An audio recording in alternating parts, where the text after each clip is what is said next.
Mercredi 18 mars 2009. Nous sommes au départ d'une randonnée de 3 jours dans le Vercors. Rando dans le Vercors 2.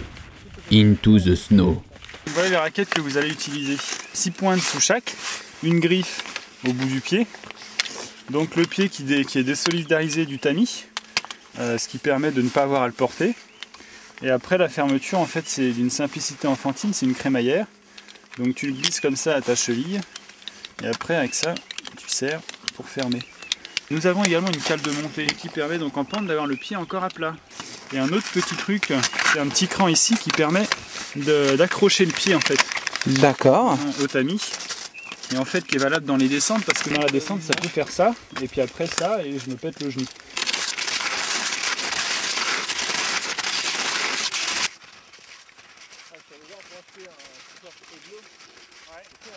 Après 2 heures, déjà 2 ampoules, qu'est-ce que ça va être au bout de 3 jours hein? Tant que c'est que toi qu'on a. La neige fait de temps en temps avec le vent des corniches, donc c'est en fait des plaques de neige qui s'avancent dans le vide, donc on les voit bien là. Donc si tu arrives toi du plateau, que tu fais pas gaffe et que tu t'approches vraiment au bord du vide, en fait tu es déjà au-dessus du vide. Donc si jamais tu es un peu lourd et que la neige est un peu fragile ou quoi, bah, la plaque casse et tu tombes dans le vide.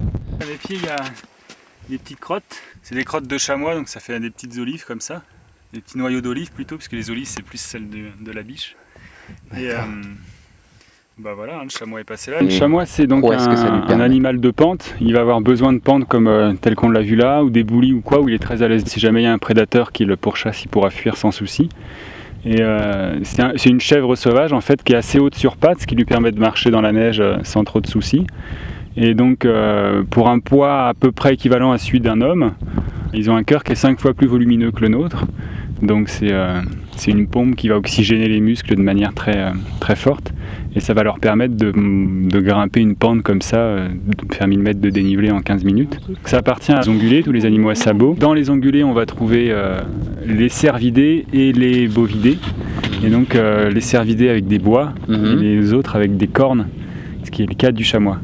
Donc les cornes vont pousser chaque année un petit peu plus sans jamais tomber. Alors qu'un bois de chevreuil ou de cerf va tomber chaque année et repousser chaque année. Un renard! Il est où? Bah il est parti, il est derrière, il est là, il court. Ah ouais, il y en a 2. Il y en a un autre plus bas. C'est vrai? Ouais, là-bas. Il y a un deuxième, vous voyez? Ouais. Mathieu, quelles sont les traces que nous avons à nos pieds? Bah vu la taille, hein, regarde, si je mets ma main à côté, ça fait quand même des sacrés sabots. Donc c'est trop gros pour être du chamois, donc c'est soit de la biche ou du cerf. Et en fait ça pourrait être du sanglier vu la taille, mais ce qu'il y a c'est que tous ces animaux ils ont des petits ergots en fait sur le mollet. Et ils sont positionnés très haut, ce qui fait que dans la neige ils marquent pas, sauf chez le sanglier. Donc si ça avait été du sanglier, en fait on aurait 2 trous ici derrière qu'on n'a pas ici. Donc assez étonnant, a priori un cerf dans ce décor. Bah ouais, mais c'est vrai que c'est près des crêtes, un peu loin de la forêt. Donc, mais possible malgré tout. tout est possible avec la nature. C'est ça qui est génial.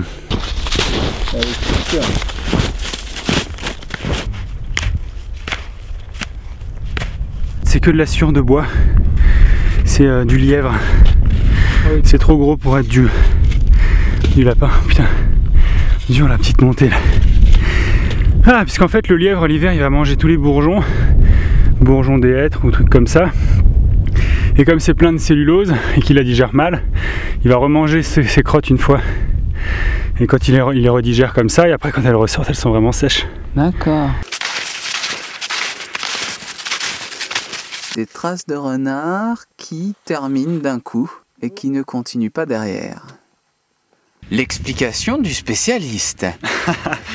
C'est une explication parmi d'autres qui n'est pas forcément la bonne, mais il suffit que l'ensoleillement entre les deux côtés, parce qu'il y a le pin, il y a un côté qui va être à l'ombre, un autre au soleil, va faire que la neige va avoir une structure un petit peu différente, et il se peut tout simplement qu'il ait marché en poudreuse et laissé des marques, et puis d'un seul coup, tu as une plaque de neige gelée, et qui fait qu'il va marcher dessus sans laisser de traces.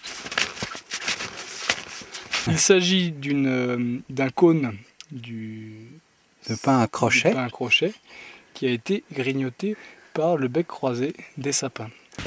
Trop fort.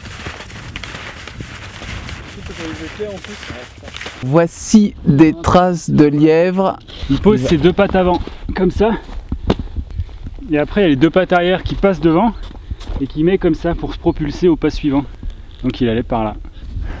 On a ici très distinctement les traces d'un animal roux, la plupart du temps, avec une queue en panache. Là, nous venons de trouver d'autres cônes. Donc on voit, en fait toutes les écailles ont vraiment été rongées, donc tout arraché, tout sectionné, c'est couvert d'écailles par terre, et donc ça c'est plus l'écureuil. On est tout en haut là, c'est ça? On va tout en haut. Je crois que je comprends pourquoi j'ai souffert dans la montée. Mes deux pieds sont comme ça. T'as vu donc faire des jolies tranches. Est-ce que tu peux nous parler du bout de fromage que tu as dans ton bol? Que voici, c'est donc du bleu du Vercors, qui est donc fabriqué à Sassenage, qui est dans le nord du Vercors, du côté de Grenoble.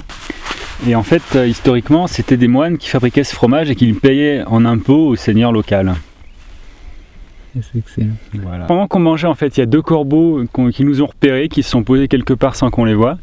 Et dès qu'on s'est levé, ils savaient que ça voulait dire qu'on allait partir, donc ils sont venus nous survoler. Là, ils sont là, juste autour. On s'est déplacé de 15 mètres depuis l'endroit où on a pique-niqué. Et là, ils attendent qu'une chose, c'est qu'on s'éloigne un tout petit peu plus pour aller se poser et ramasser les miettes. Le grand corbeau, voilà, il est posé sur notre aire de pique-nique, en train de picorer. C'est vraiment un animal très opportuniste qui va se nourrir de tout ce qu'il peut trouver, donc soit les restes des pique-niques des gens, soit chasser à l'occasion des petits rongeurs ou même des oiseaux, ou bien manger sur des cadavres. En fait, il mange vraiment de tout, quoi. Des fruits, des graines, tout ce qui peut se mettre sous la dent, j'allais dire, sous le bec. Il est juste au-dessus, le collègue. C'est un couple, sans doute, les couples sont unis pour la vie. Donc là, ils sont deux, et c'est sûrement le mâle et la femelle. Et j'adore quand t'as l'ombre qui passe sur la neige. On peut aller jeter un œil sur les traces qui vont être juste là. Bah allons-y, je te suis. Et ben allez. Là tu as une belle empreinte, juste à cet endroit là. Et en fait on va pas aller plus loin parce qu'il y a la corniche juste derrière. D'accord.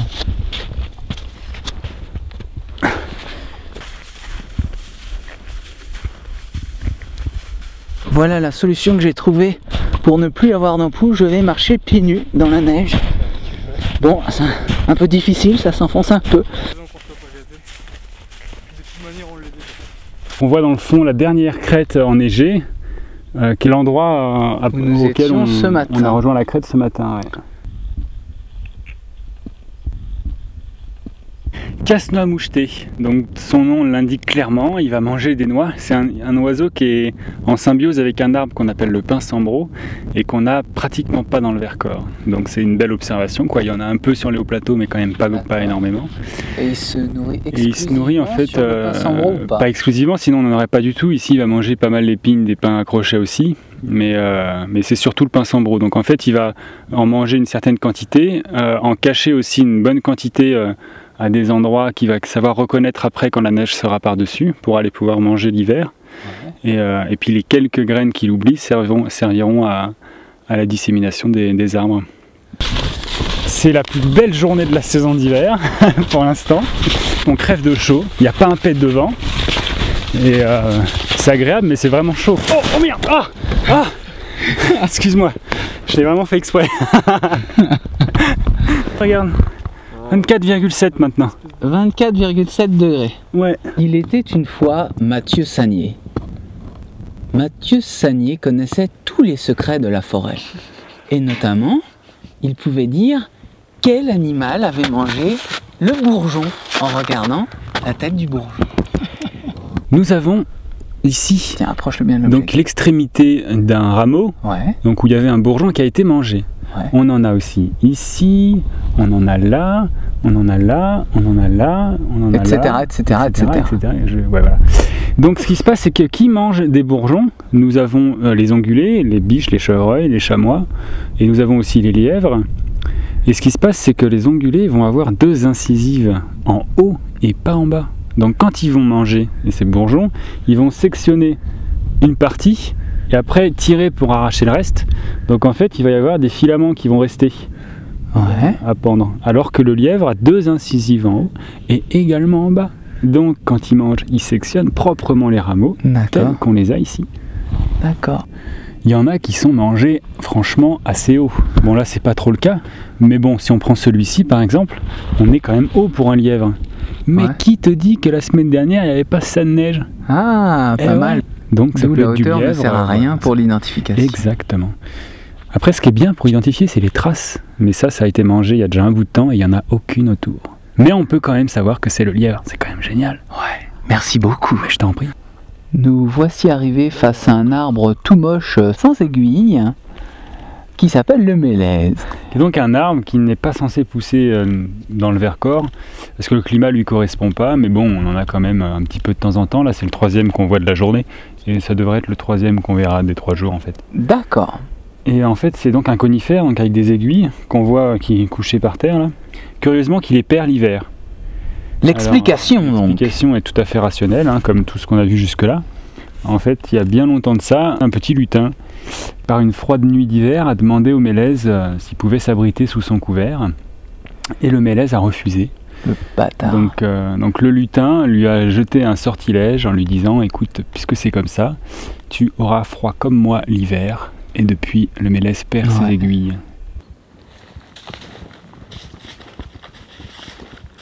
Toi, ensemble, t'as fait les commandes. Pourquoi? Bah, t'as déjà trouvé plein de bouts de bois. Ah ouais. Ah, mais moi, j'en ai trouvé encore plus, ça va.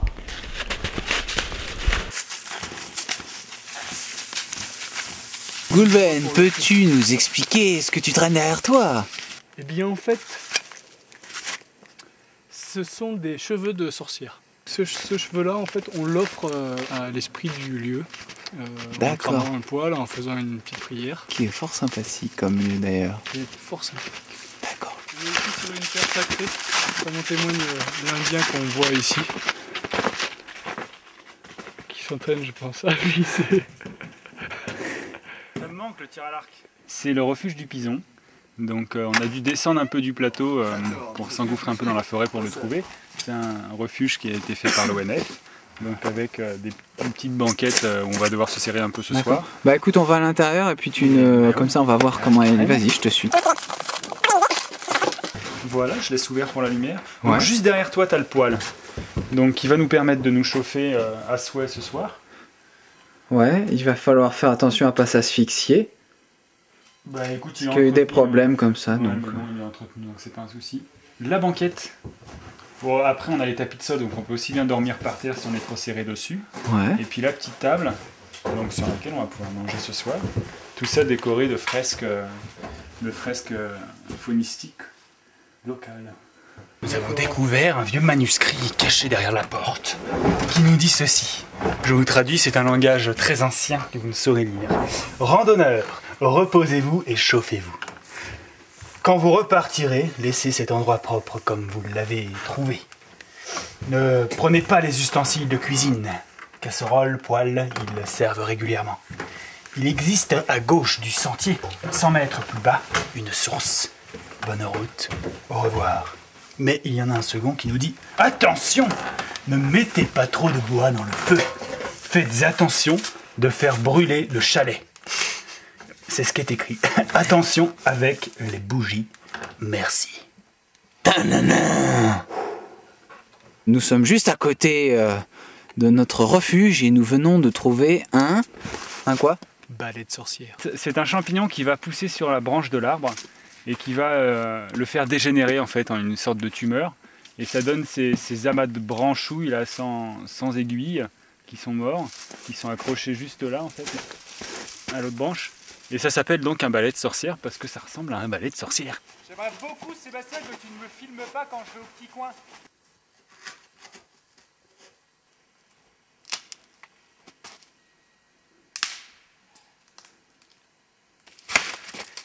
C'est bien dommage que la caméra ne puisse pas enregistrer l'odeur.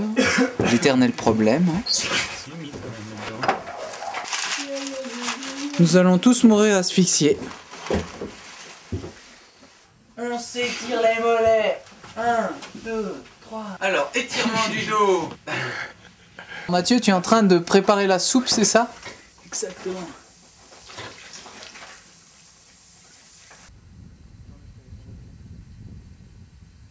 Là, le soleil va se coucher donc. Il va se coucher derrière l'Ardèche, les monts d'Ardèche. Ouais. Et je pense qu'on est tous les quatre assez sensibles à ce genre de spectacle. C'est absolument magnifique. Donc j'espère que tu vas pouvoir avoir tout ça sur ta caméra. Ouais, ça rendra jamais aussi bien que dans la réalité. Hein. Non, ça c'est sûr, mais bon.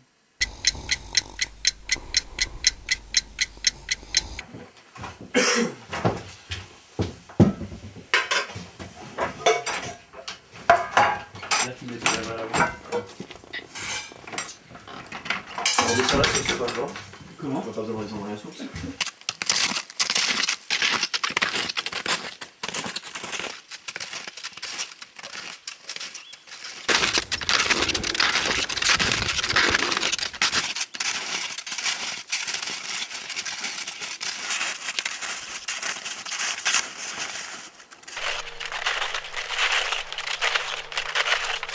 Nous venons de franchir le col du Pison et tout à coup s'ouvre à nous la vue sur toute la partie sud de la réserve naturelle des hauts plateaux du Vercors, avec ces animaux sauvages en raquette. Goulven voulait imiter le cri du loup, mais Mathieu t'a dit de ne pas le faire. Parce que finalement, 1500 € d'amende. 1500 € d'amende. Et c'est du vrai de vrai ça? Ah ouais, c'est du vrai de vrai. Ça fait mal. C'est que si tu imites le loup, tu peux perturber leur biologie. Là, on est en période de rut du loup, donc c'est le moment où ils se reproduisent, où ils hurlent un peu. Et donc du coup, tu peux vraiment les perturber. Et puis quand il y a des comptages qui sont effectués, ils ont des autorisations pour les imiter, puisqu'ils vont les compter en fonction du nombre de loups qui répondent.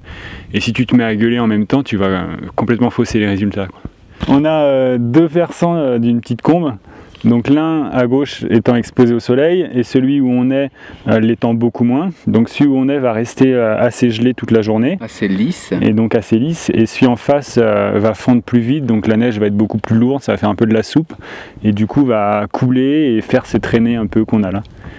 Donc voilà, ça marque vraiment les deux versants. C'est rigolo.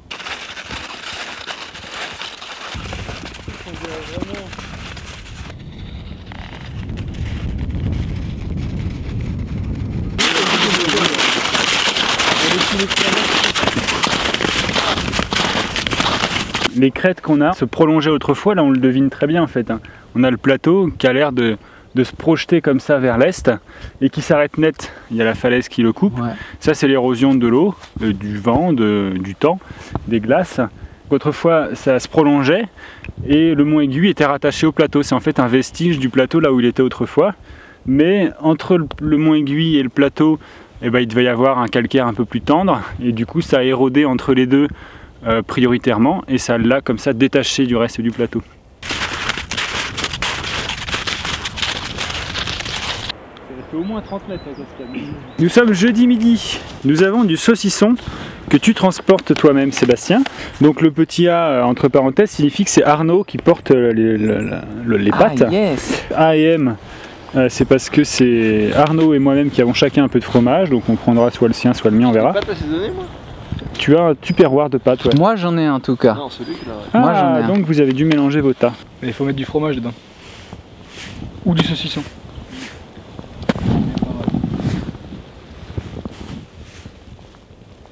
C'est comme la penny. Et puis c'est un air vraiment sain. Alors après, tu crois ou tu crois pas par rapport aux énergies. Nous venons de mettre nos sacs au pied d'un pain à crochet pour remonter jusqu'au... La tête des baumiers. Oui, oui, oui, c'était un Edelweiss. Un gentil Edelweiss qui nous guidait là-haut Oh, jusqu'au dernier assaut.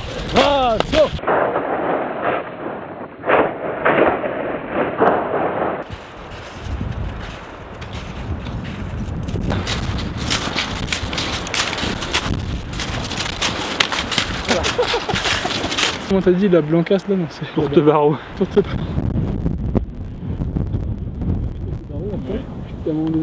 Les animaux, on les voit pas souvent, donc on doit souvent se contenter de ce qu'ils laissent. Et ce qu'ils laissent, bien souvent, c'est de la merde. Donc en fait, on a ici des crottes. Ce sont les crottes d'un oiseau, d'une grosse poule. Le mâle étant noir, la femelle plutôt brune, qui s'appelle le tétralyre. Et qui est donc une relique glaciaire qu'on va trouver en France uniquement dans le massif alpin. Donc la relique glaciaire, qu'est-ce que c'est?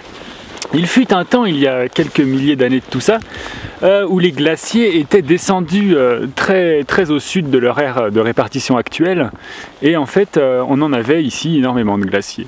Donc il y avait toute une faune et une flore qui vivaient au contact de ces glaciers, donc dans un climat très rude, très froid, et lorsque les glaciers se sont retirés, donc ça à la fin de la dernière période glaciaire, c'est il y a 20 000 ans à peu près, hein, donc c'est il y a longtemps, donc ces animaux ou ces plantes ont eu deux possibilités pour survivre, c'était soit monter en latitude pour suivre les glaciers, ou soit monter en altitude en montagne pour retrouver tout en haut de ces montagnes le même climat.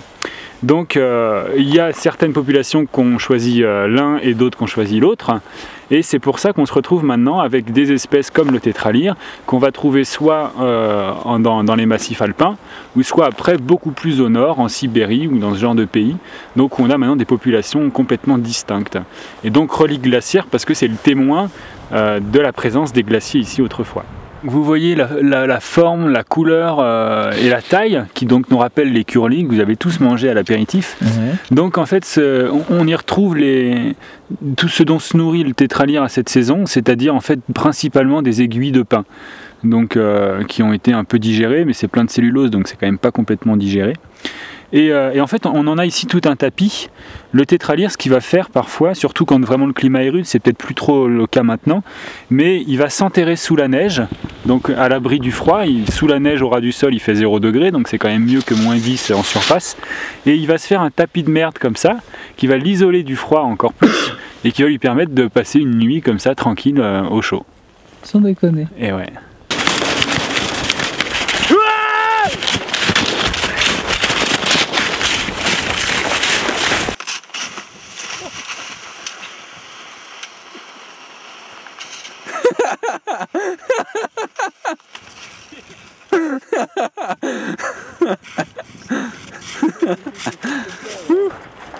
C'était joli.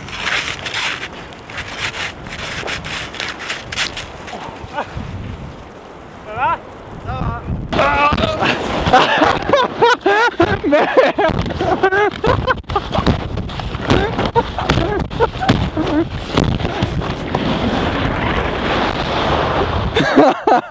Je propose que nous fassions un petit topo en poule. Donc j'ai bien soigné mon pied droit et mon pied gauche, je les ai blindés de pansements, mais comme on peut le voir, malheureusement, une autre ampoule s'est formée au-dessus du pansement. Voilà. On peut se lever à 5h et essayer de partir à 6h30, il faudrait partir à 6h30 vraiment plus tard. Bah ouais, je pense à ça. Vraiment grave plus tard. Et puis après tracer quoi. On marche. De toute façon on va peler donc il faudra qu'on marche pour avoir chaud. Ah, ce sera la nuit en fait. Tu me vois comme en plein jour quasiment avec la neige. Ah ouais, c'est un truc de fou. Cool. Donc nous allons nous lever de bonne heure demain pour aller profiter du lever de soleil sur toute la chaîne des écrins. Et pour ce faire, et pour pas avoir à se lever trop tôt, on est en train de préparer un maximum de choses ce soir pour que demain on puisse speeder. Donc Arnaud et Goulven sont en train de remplir les thermos d'eau chaude pour qu'on ait directement de l'eau chaude pour les petits déj demain.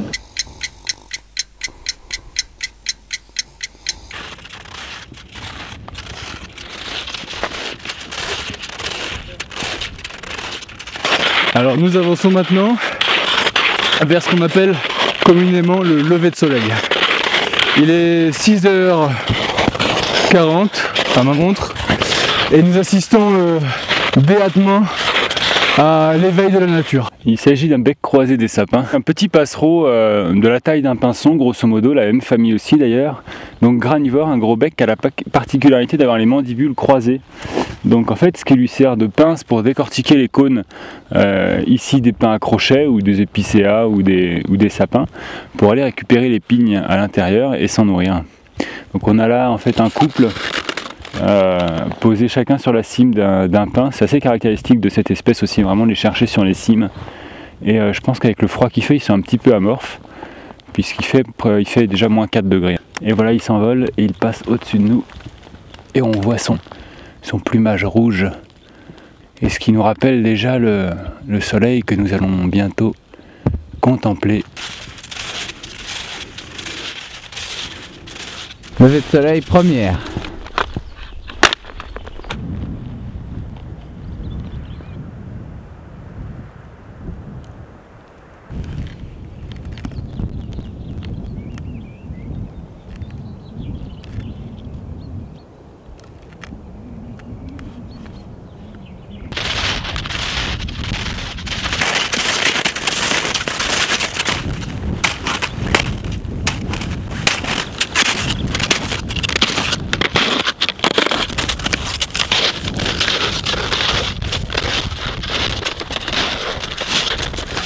On est quand même bien. On n'est pas à plaindre. It's fucking windy and it's fucking cold. Car mon tapis de sol qui se bat en courant.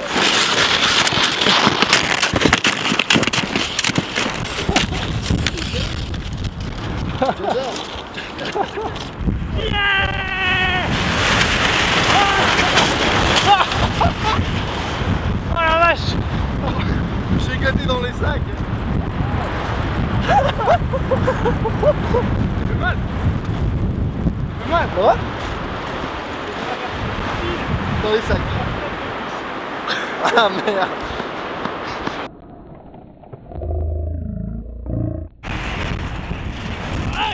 Sur les sacs!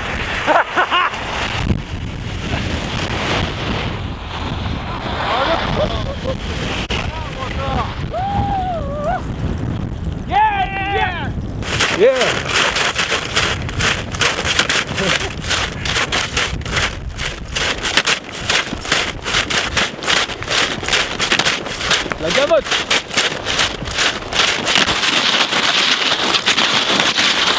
Il est 11h23 minutes et 35 secondes précisément à l'instant. Voilà, donc ça peut paraître tôt pour déjeuner, mais nous avons petit déjeuner à 5h30.